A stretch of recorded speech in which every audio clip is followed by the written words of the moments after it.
আচ্ছা দেখো হরফে কামরি হরফে শামসি। হরফে কামরি কয়টি? 14টি। হরফে কামরি 14টি। দেখো বা, জিম, হা, খ, আইন, ওয়াইন, ফা, কফ, কাফ, মিম, ওয়াও, হা, হামজা, ইয়া।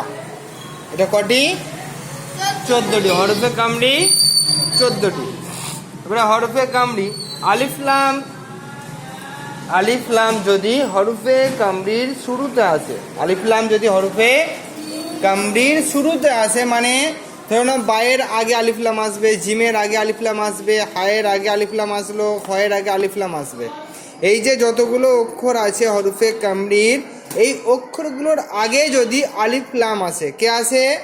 এই আলিফ লামটা। এই আলিফ লাম যদি আসে তাহলে আলিফকে পড়া হবে না। যদি আলিফ লামগুলো আসে হরফে কামরির শুরুতে, যদি আলিফ লাম আসে তাহলে আলিফকে পড়া হবে না। বুঝতে পারছো?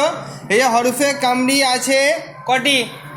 14টি। এই 14টি অক্ষরের শুরুতে যদি আলিফ লাম আসে তাহলে আলিফকে পড়া হবে না, লামকে পড়তে হবে, লামের সাথে পড়তে হবে। বুঝতে পেরেছো? তাহলে কি হরফে কামরির শুরুতে যদি আলিফ লাম আসে তাহলে আলিফকে পড়া যাবে না, লামকে পড়তে হবে। দেখো যেমন এখানে আছে ওয়াল কমারি, কি আছে? ওয়াল কমারি। এখানে কি আছে? আলিফ আছে এবং লাম আছে। তো তারপরে কে এসছে? কফ। কফটা কার অক্ষর? হরফে কামারির অক্ষর। কার অক্ষর? হরফে কামারির অক্ষর। তাহলে হরফে কামারিকে কফ, কফের আগে কে এসছে? আলিফ এবং লাম। তাহলে কোনটাকে পড়বো আমরা? লামটাকে পড়া হবে, আলিফটাকে পড়া হবে না, আলিফটাকে পড়া হবে না। তাহলে ওয়াল কমারি বলো। তারপরে আছে ওয়াল ইয়াতামা, এটাও সেম একই। হ্যাঁ, এই যে ইয়া আছে, দেখো হরফে কামরির শুরু কে আছে?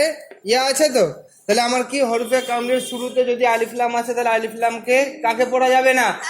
আলিফকে পড়া যাবে না। যেমন ইয়াটা আছে, ইয়াটাকে হরফে কামরি, তাহলে আলিফকে পড়া যাবে? পড়া যাবে না। কাকে পড়তে হবে? লামের সঙ্গে পড়তে হবে। ওয়াল ইয়াতামা। বুঝা যাচ্ছে?